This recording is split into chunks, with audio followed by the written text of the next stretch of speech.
The Big 12 College Experience, Cincinnati Bearcats 2024 team preview on the Sports Gambling Podcast Network is brought to you by Underdog Fantasy. Underdog is giving away $15 million in Best Ball Mania. Sign up today using the promo code TCESGPN to get your first time deposit offer up to $250 bonus in cash. Underdog Fantasy, promo code TCESGPN. And we're also brought to you by Rhythm. Rhythm has the best AI picks and projections with their college football product that's about to drop. Claim your 7-day free trial today by going over to sportsgamblingpodcast.com/rhythm. That is the sportsgamblingpodcast.com/RITHMM today.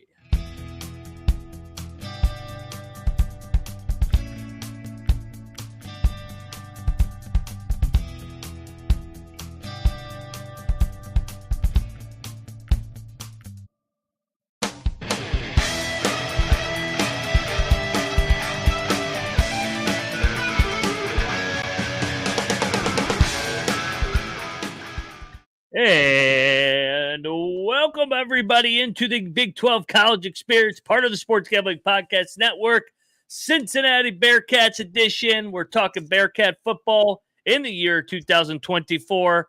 Coming off a disappointing year, but we will dive into maybe there's hope on the horizon. If you are wondering who you are listening to, I am Moneyline Mac, aka the former video coordinator for Bob Huggins and Frank Martin. And we're talking Big 12. Well, we're full house today. We got three wide along the screen. First up, he's a walking contradiction because he was born in Provo, Utah. He's got family in Ames, Iowa. He lives in Morgantown, West Virginia. Co-host of the Ryan and Rush Show, Rambling Rush. Rush, what is up, man? How you guys doing today? Cincinnati, good preview. I know, Troy, we like to have fun with them last year with Emory Jones and Satterfield, but hey, maybe they're turning the corner. Maybe they don't. We'll see what's ahead. Half of that issue is gone. Half of that, and the other half is running a team. So do what you want with that. And if you're wondering who third man in the box is, well, you guys know him. He's got a family civil war somewhere along the lines of the Big 12. He's got family in Waco. He's got Fort Worth. He's got Stillwater, Orlando, hell, even Cincinnati. You guys know him as the Big 12 guru, the green mowing, weed growing, Troy Tuning. What's up, brother? Well, I was going to say there's definitely hope. As soon as you know our feelings, as soon as you get Emory Jones out the door, it's got to be like the sun coming up over the horizon. Even if it takes a long, long time, at least you can see that crack of light coming in. So I think there's hope on the horizon. Yes, hopefully light is at the end of the tunnel for Cincinnati fans. Let's review last year, a disappointing year one of the Scott Satterfield era. 3-9, 1-8. Just an all-out, just bad year for Cincinnati standards. I mean, this is a program that was in the college football playoff just 3 years ago. Rush, your thoughts on year one of the Satterfield era, other than just bad? I mean, it was just kind of expected. I mean, we called this from the start. Is you just have to ask yourself, where was Satterfield before Cincinnati? And what did they do the year after he left that place, which is Louisville? You know, they were in the ACC championship. They were, I think, they got up to number 10 at one point. But, I mean, it's just, I don't think we ever understood this hire, especially Cincinnati being the first team before they joined the Big 12 to be a non-power team to make it to the college football playoff. You know, plenty of great coaches have been through Cincinnati. They've been a solid team in the 2000s, you know, these past 20 years. So it's just that we always thought that he was kind of the guy before you get that next guy, and then they can really settle in the Big 12. Troy, you like to make fun of this team a lot. Your thoughts on year one of the Bearcat era with Satterfield? Well, one good thing that Scott Satterfield did last year was he showed you how fucking bad Pittsburgh was, because they beat those motherfuckers. Yeah, they did beat Pitt. Let's go. Of course, they play both Pitt and Miami of Ohio again in the non-con. They lost that Miami of Ohio game after beating Pitt, which, that was their litmus test, I guess, for the year was how close are we going to be to Miami of Ohio? And then, leading into conference play, things were already a complete train wreck somehow at 2-1. But you get Emory Jones off the team. You do get a full transfer, portal season from Satterfield, who seemed to go out there and address some of the actual issues. Like, he went and got transfers at positions where they were having problems. Tough concept, I know, but it seems like they were so bad last year, they're going to be better than they were last year. I think I can say that pretty confidently, but the bar being very low, I think James in the chat might already be on it. Like, we might not even have to do this show. I see 6-6. It's, and then it could be the ceiling. But, last year, not that impressive. We were on the Scott Satterfield not being great. I don't know if that idea changes much this year. It might just be more of I can't believe we're stuck with this guy kind of feeling. Yeah, they are stuck with him because he's got a big contract, and Louisville fans are happy he is in Cincinnati. Probably lean 6-6, but we'll break down the schedule, break down the portal, etc. But first, let's talk about the MLB gambling podcast. We're in the dog days of summer, so get on over there. Check out those guys. They've been doing a great job all season long. MLB gambling podcast, and hopefully this next month goes by quick because that means college football's on the horizon. 134 team previews. Colby's got you covered over there at the College Football Experience with Patty C and NC Nick. Subscribe wherever you get your podcast today within the SGPN app. Okay. Offensive side of the football. Emory Jones is gone. Now, if you are high on Cincinnati, you're going to be high on them going, the turnover discrepancy's got to even out a little bit. Maybe they can finish some drives in the red zone because they had like the 5th best rushing attack in the country, and they have their whole O-line back. Troy, what's your takeaway with this offense headed into year number 2? Whole O-line back. Corey Kiner even comes back on I would say they were in that like 20 to 35 range in the nation of how good they were running the football. They just couldn't get the ball in the end zone, and it was because they were throwing the ball to the other team. You see Sorsby coming in as a transfer. Not a lot really to look at. I mean, I'm not a huge fan of most of the Big Ten quarterbacks. A lot of the times it seems like a, run and punt kind of a league. But I do see the 15 touchdowns to 5 picks for Sorsby last year and think just that is enough to be miles ahead of Emory Jones. All other production aside, if you throw 3 touchdowns to every 1 interception or even 2 touchdowns to every 1 interception, I think there's probably 2 or 3 games on that schedule that they might be able to get, specifically looking like at Baylor last year. They probably had a pretty good chance to beat that down Baylor team. You don't throw the ball to the other team, you probably win that game. So, I mean, it's the most simple thing in all of football is you control the ball. You don't turn the ball over. I think they might, I don't know about lightning in a bottle being the best way to describe it, but they might have caught something lucky in getting Sorsby to come to play most of his league games. I mean, he went to Lake Dallas High School, so family's probably pretty happy that he's playing in the Big 12 now. I know that probably factored into his transfer decision, but I don't know. It's still it's such a different league than the Big 10 that we could really see QBs get flustered or maybe get pushed into an uncomfortable forced to score scenario, unlike what you see in the Big 10 that often. There's not too many times that you're playing a Big 10 game and you're just down 14 and you got to throw the ball a lot. So we'll see how it goes. But I do think getting the whole O-line back is, just like we were talking about West Virginia last year, it's a huge, huge plus, and you can really dictate a lot more than you did in the past. Yeah. Kind of continuing what you said there, Troy, real quick, if you don't mind, Ryan, is just expanding on it, right? when you come down to it, what was Cincinnati's biggest problem? We like to joke about Emory Jones. We like to joke about Satterfield, but they really weren't an awful team. Their problem was they would get into the red zone and then just dick around. And then they wouldn't even get a field goal out of it. So what you need, you don't need Sorsby to be elite of anything. Kind of what you're saying is you want to actually bring in a little bit of that Big Ten mentality and take care of the ball, get inside the red zone and do what you're supposed to do in there and don't be stupid. And I think Sorsby, you don't need him to be elite. You don't need him to be even extraordinary. You need him to be a simple game manager and in the right situations, know what's going well for you. You got an experienced offensive line coming in. And when you're in the red zone, getting 6 points. And that's really what comes down to Cincinnati's problem last year is Emory Jones would even turn it over or Satterfield's play calling would just be atrocious. So that's really the issue here is they have to get efficient inside the red zone.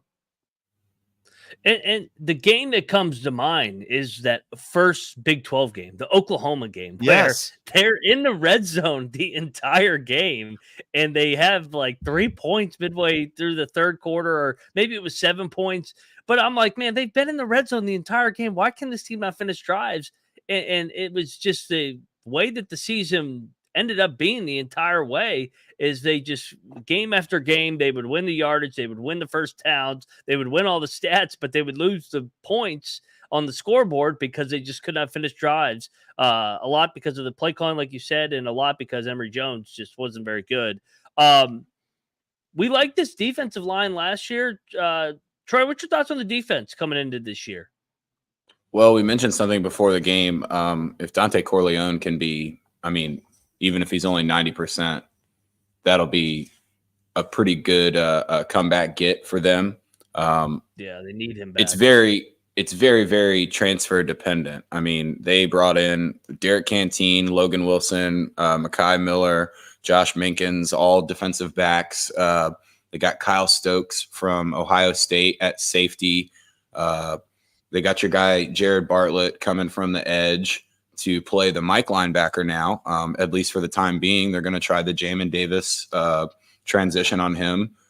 Doesn't usually work out that well, but might be able to fake it in college. Yeah, this is it feels like with the amount of guys they bring in on the back end with experience from the transfer portal, it should be kind of another year where the defense isn't losing them games or winning them games. The defense is going to keep them like right there. And that's kind of what we saw last year. It was almost always dependent on Emory or the play calling, like we've already mentioned here. And I do want to say something about that. When you have a quarterback like Emory Jones that turns the ball over and you have like a top 30 rushing attack in the nation, how hard is it to call plays in the red zone? Just run the fucking football. In and all. Right there. You could even tell Emory, like, it's fine. You can run with the ball. Just, keep 2 hands on it. You're probably faster than a lot of people. I think we're going to see a lot of that again. I think the dictation of the team is going to be how well the offense plays. I think you'll see a pretty consistent performance from this defense. Nothing special, but lots of experience and a lot of like bend, don't break style. Yeah. Yeah, that's a good point, Troy.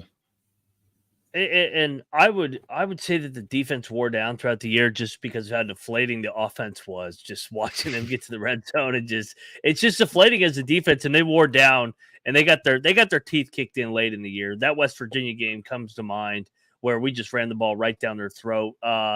Rush, do you think this defense has improved this year? Yeah, it has. Of course, the biggest question you always have with the transfer portal is how are these guys going to mesh when they come together, and that can take a second. Benefits of having the non-con scheduling.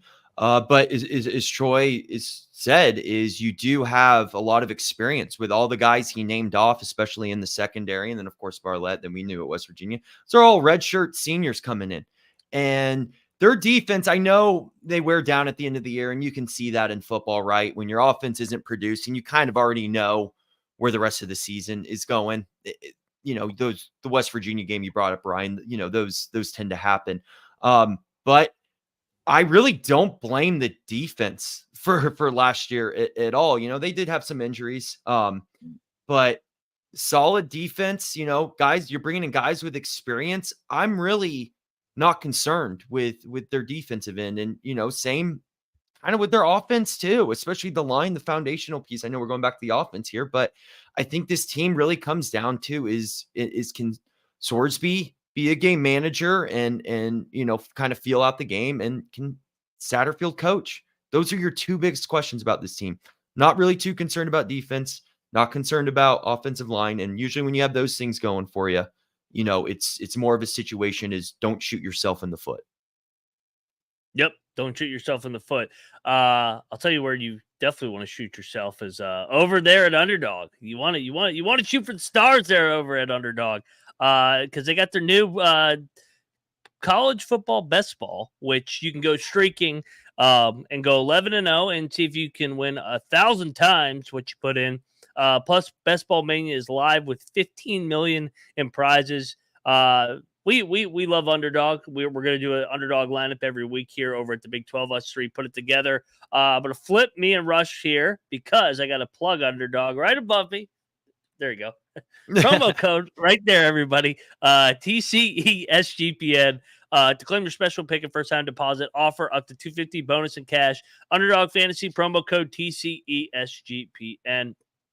And I also want to add with Underdog, make sure you follow Troy at Troy Tuning on the X Twitter because Troy puts out Underdog lineups and pick'ems all the time. So make sure you are following Troy on the X as well. We're also brought to you by Game Time. Game Time is the absolute best if you want to get over to the Cincinnati Bearcats, or I'm sure there's some Bengal fans here that are Bearcat fans. Get on over there and check out Game Time. It's absolute best, man. You get the tickets sent right to you. Oh, my phone charger right to your phone.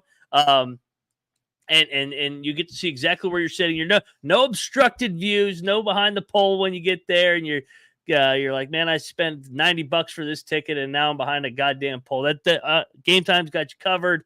And inflation's kicking everybody's ass. So if you can save a couple bucks here and there, Game Time's got you covered. Rush loves Game Time. Troy's used Game Time all the time when going to Nats games. So use the code SGPN to get $20 off your first purchase. Terms apply. Again, create an account, redeem code SGPN for $20 off. Download the Game Time app today. Last minute tickets, lowest price guaranteed. Cincinnati Bearcats, baby. All right, let's look at. So we talked about the overall Satterfield era. Been very underwhelming. It's early though. We went through the offense, went through the defense. Let's talk their odds for the future. Vegas has their over/under win set at 5.5. That would be 2.5 games better than their 3-9 last year. 80-1 to win the Big 12. 750-1 to win the national championship. Do not bet that they're not winning the national championship. First glance, I kind of lean to the over. Rush, what's your thoughts first glance before we go game by game? I'd probably lean to the over as well. Their schedule's not terrible. It could be a lot worse. So I think, you clean up some of the mistakes from last year, and a more favorable schedule can get you the over there. Yeah, I also kind of lean towards 6 itself. So I'm looking at the over. It also seems like it'll be more fun to bet the over when you look at their schedule. There's a chance that you get it pretty early.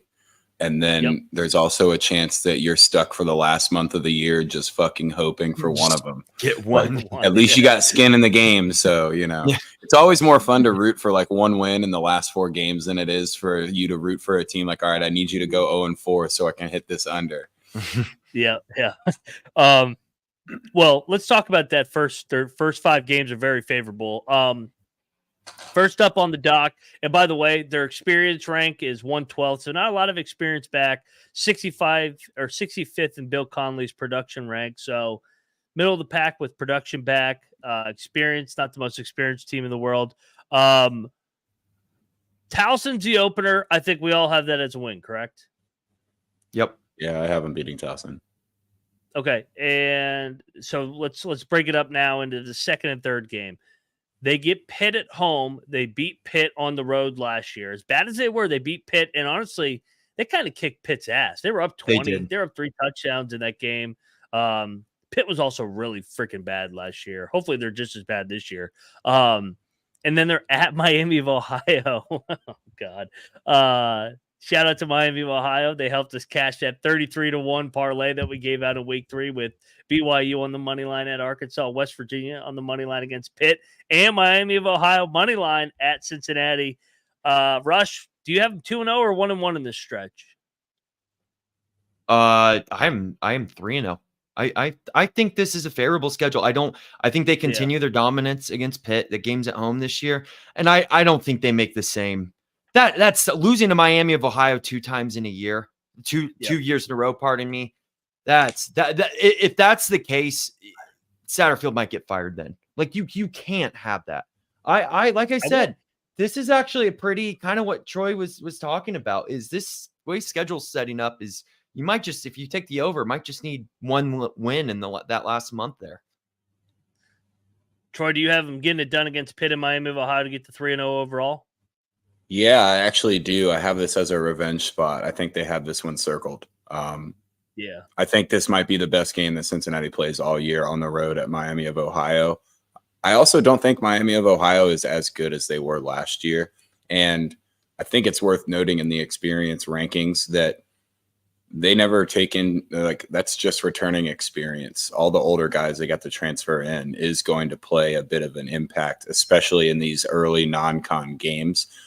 I don't know how well they'll mesh, but just based off of pure athleticism and experience, your Cincinnati Bearcats are going to be 3-0. I'm with you guys. I got them 3-0, and I will say Miami of Ohio did win the MAC last year. So Miami of Ohio is actually a pretty good MAC team. But still, if you're in the Big 12, you should not lose back-to-back years to the MAC team. So I'm with you. I think that they're better than Pitt. Houston at home, then at Texas Tech. And then we head into the bye week. Rush, what do you have here? I'm going to split it here. I'm serious. I think they kind of start 4-0, then just get thumped in Lubbock. That Houston game's a home game too, and obviously these guys have history as well, going back to the American. So I have them going into the bye at 4-1. Troy?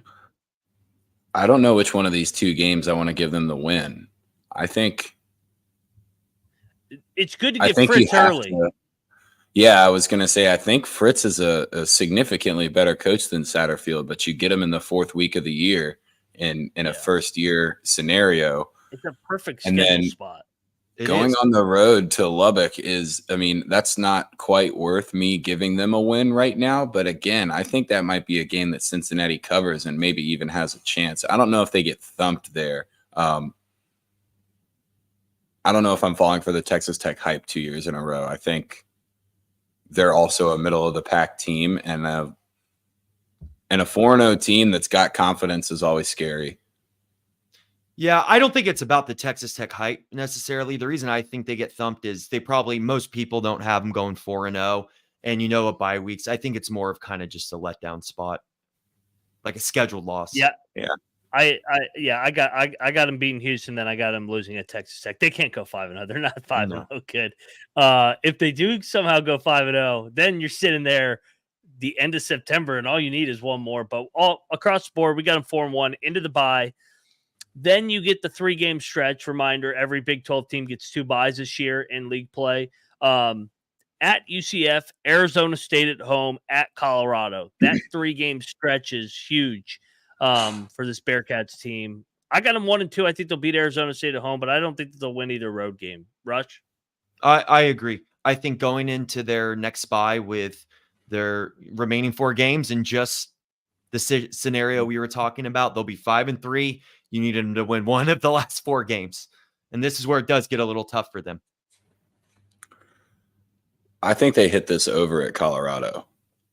I was going to say, do they have a chance in that one? Yeah. I think the bounce house is a little too much for them, but I do think they can get it done against Arizona State at home. And I think they go on the road and beat Colorado. I would much rather have a disrespected redshirt senior transfer portal group than the Dion Prime hype squad. I think Cincinnati beats Colorado and hits your over. Yeah, and Dion's the opposite of the good coaches. You want to catch Colorado late in the year, when they start pointing fingers at each other and they get more dysfunctional. That's when you want to catch Colorado. They're front runners at Colorado. They can get you early, win a couple games in September, but you start getting them late into the year. I'll give it to Colorado, but that's definitely a winnable game. So Troy, did you say 2-1 or 1-2? I only have them losing to UCF and Texas Tech so far, so they are a 6-2 football team. You got them at 6-2. Rush and I got them at 5-3. Then here we go. West Virginia at Iowa State at K-State. My God, that is a brutal road trip back to back in the middle of November. And then they finish with TCU. They get TCU game, Rush. Is that the game that they? Yeah, I think they lose 3 in a row, and then they beat TCU. We know that last game of the season is there's always injuries or some scenarios going on that you just can't predict. I think all of us, for the most part, think it's going to be potentially another down year for TCU. There's concerns about Sonny Dykes, and if he even comes back to TCU next year. I think the TCU game is the one where they go 6-6 and become bowl eligible. I will say our Mountaineers need to be careful in that game because we're off the bye as well, and we saw them off the bye last year at a team that you're supposed to be, that you're going to be favored probably by 6-7 points on the road. They dropped that game against Houston, so they got to be careful. I actually think Cincinnati could bite us in this game. They could. Another point to bring up too that you're alluding to, Ryan, when we did our trap games episode, don't forget we had Cincinnati in a lot of beyond West Virginia, a lot of trap spots for sandwich spots for teams they're going against too. So even the tough teams they're playing, they're in a scenario where, look ahead spots for the other team are just, coming off a tough game and they got another one down the road. So this schedule does Cincinnati a lot of favors. Yep. It's a great schedule. Troy, what do you have these last 4? I have them losing all 4 of these games. Okay, so we all went 6-6. I think their best chance to win a game in these last 4 is on the road in Ames, Iowa, because they brought in Tyson Veidt as defensive coordinator straight from Iowa State. So he might have a little bit of an inside there. And I only say that because I think they lose these 4 games and none of them are really games. Like, I don't know if they're going to get blown out, but it's going to be very handled by the second or third quarter against a lot of these teams. 0% chance to go on the road to Manhattan and win. Even with TCU being down at the end of the year after a possible 0-3, I don't know how much home support they're going to have there. I mean, last year was the first time we saw Cincinnati's home stadium half empty for a lot of games because there just was no hype. Yep. After going 0-3 leading into the last game of the year, I wouldn't be surprised if that was a letdown spot for Cincinnati at that point. So I have them going 6-2 and not winning another game. 6-6, hit the over, baby. Kind of this year's BYU, over. Except they make a bowl. Yeah. They could be BYU. We'll talk ceiling and floor on the other side, but we got to talk about Rhythm because if you're not over there with Rhythm, you're missing out. Best AI picks and props. They dominated the British Open, and college football is about to drop. Claim your 7-day free trial today by going over to sportsgamblingpodcast.com/rhythm. That is the sportsgamblingpodcast.com/RITHMM. And we're also brought to you by Circa Survivor and Circa Millions, baby. Well, if you don't have your trip booked for Vegas already before football, the ultimate contest weekend is a great time to hang out with Ryan and Sean. You'll enjoy some of the best open bars at the greatest sportsbook in America. August 23rd through 24th. Use the promo code SGP15 to save 15% on your hotel room for the sign-up weekend today. And they even have a deal with the football contest proxy as well. Go to footballcontestproxy.com to save you $50 off with the promo code SGP. All right, let's talk best case scenario, worst case scenario. By the way, what's the number that Satterfield needs to get to come back for his third year? I think as long as they don't go like 2-10, I think he's back. Yeah, I was gonna say 4 wins and he's still back. You think that low? Yeah, I think they're stuck with him. It might be. It's only year 2, Rush. Yeah, I know, but it's not like this guy has a great history either. Yeah, I think they need to go bowling or at least have a competitive 5-win season. If they're going 4 and if they go 4 with this schedule, then you're looking around going, when are we ever going to get to 6? So, and you would almost think that means they probably lose a Pittsburgh or a Miami of Ohio game that's pretty bad for Scotterfield to have. Or if they drop Miami of Ohio again, it's going to get really bad real quick. Yeah. That kind of leads into my floor discussion there. If you want to do floor first, great transition. I like it. You guys, I didn't have to ask it. I think the floor comes in. The floor comes in with a loss to Pittsburgh or a loss to Miami of Ohio, or maybe even worse, they start 1-2 and lose both of those games. Be bad. Would be pretty bad. If that were the case, I think Houston's still a 50-50 game, and then probably a loss to Tech, UCF, and Colorado. Maybe they also get Arizona State, but I see the floor at like 2 or 3 wins. Yeah, I was going to say 3-9. Yeah. Towson, Houston, and Arizona State, the absolute floor, probably. Yeah, I think so. Yeah. There's a chance they don't get that Houston game if they start that slow. Yeah, you're right. If they go 3-9, they're going to have a discussion with Satterfield. For sure. Yeah, you can't go back-to-back 3-9s at Cincinnati. So, but we think it's somewhere in the middle. What ceiling? They start 4-0. Can they get to 5-0 maybe? Can they get that Colorado game? Can they get West Virginia at home? Can they get TCU at home? I don't know. What's ceiling? 8-4? I want to say 8-4, but that just feels like reaching a little bit. I want to say like, could they be West Virginia of last year, where they get all their offensive line? Well, I guess they run the shit out of the ball. Yeah, maybe. I mean, it is a favorable schedule. I mean, that definitely helped West Virginia last year. 8-4 just seems like a little bit of a reach. It probably technically, I'm going to say a very competitive 7-5, where 2 of those losses are like 2 plays difference, like kind of similar to West Virginia last year, the Houston Hail Mary and then the special teams blunder, where you can literally pick 2 games and play each game and be like, that comes out on the different side. We're 9-3. So I'm going to say very competitive 7-5 is their ceiling. So if they are able to get great schedule. Yeah, I was going to say this is going to be a very, very weird ceiling that's about to come out of my mouth here. They get UCF the week after they play University of Florida.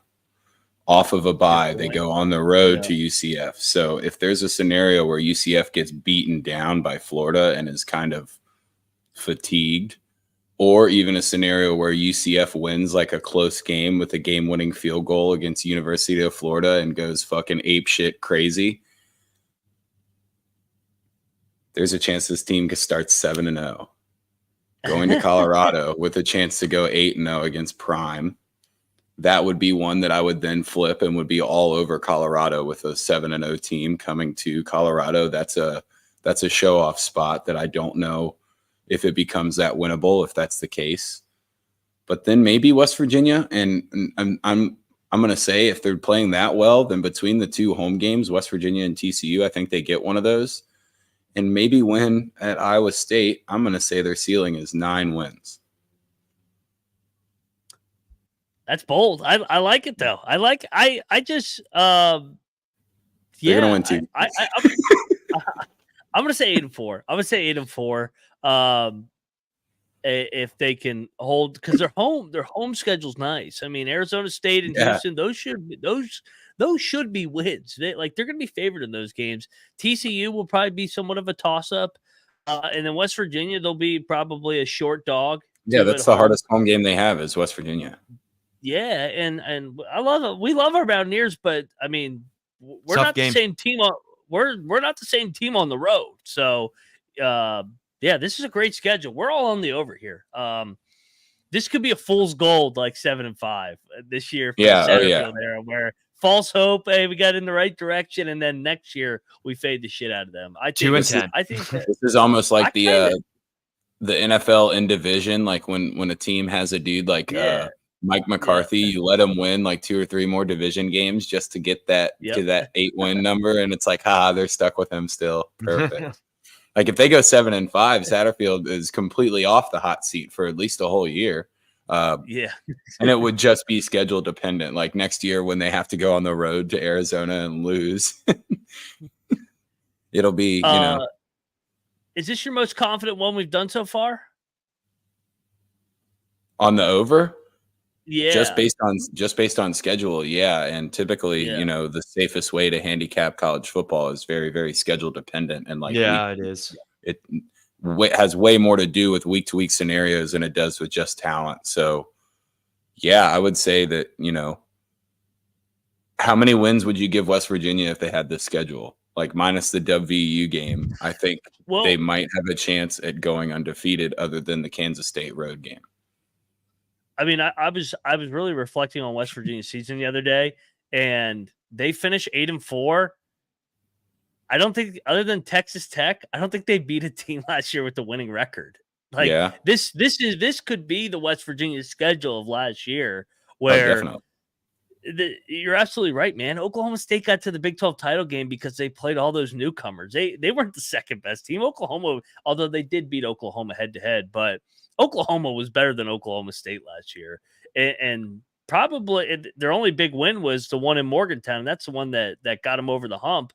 But yeah, the schedule just means so much with these bigger conferences. So we're all in the over. 80-1 to win the Big 12. I can't see them win the Big 12. Nope. No. Lucrative cash out option.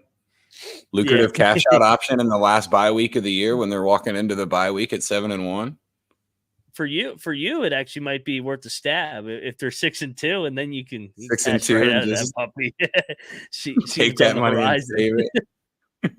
Yeah, I got West Virginia vibes going to Norman in that second to last week and just getting absolutely housed. That's what it's going to be with them going to K-State late in the year. So, all right, guys. Troy, what you got going on other than watching the Nats get no hit again? Well, at least I didn't go to the game today to watch my Nationals get no hit by Dylan Cease. Although I probably would have been all over at the MGM right there. I probably would have been all over the whatever the number was for Dylan Cease to take the under on his runs allowed. The Nats just can't hit the ball right now. And it's only going to get worse when we trade guys away coming up here at the deadline. So for me, it's just golf right now. Big maintenance open on Wednesday this coming week. Yeah, baby. Rush, what you got going on? Same old. Just trying to heal his shoulder and getting through the dog days of summer. Craving some football. So just like all of you, just what? Yeah, I said you wish like you had the surgery at the right time, but you're like wishing that there were games on right now because all you could do is really just relax, right? Yeah, games would be great to heal, but then podcasting would be a bear. Like it's if it was just pure fan and we didn't have to cover it. Oh, you best believe my surgery would have been scheduled right before Labor Day. Yeah, this is like getting the vasectomy before the first weekend before the first Thursday of March Madness. Like, absolutely. Oh no, I gotta stay home.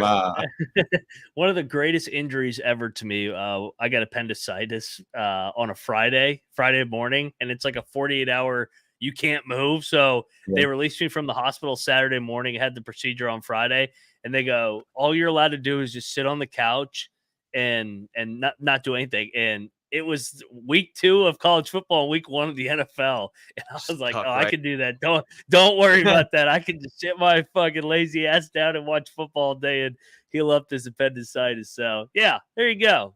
Story time, injury time over here at the Big 12 College Experience. Let's get out of here, guys. What's that? Podcasters get hurt too. We got our own Oh, yeah. disabled list. Yeah, shout out to the Cleveland Browns security staff practicing streaker drills at training camp yesterday. That was fucking hilarious. They had dudes fake streaking so the security guards could respond and tackle the guy, and they were standing up doing fucking Ray Lewis celebrations after they were putting guys on the ground. It was hilarious. So way to go, Brown security staff. You're the only ones prepared.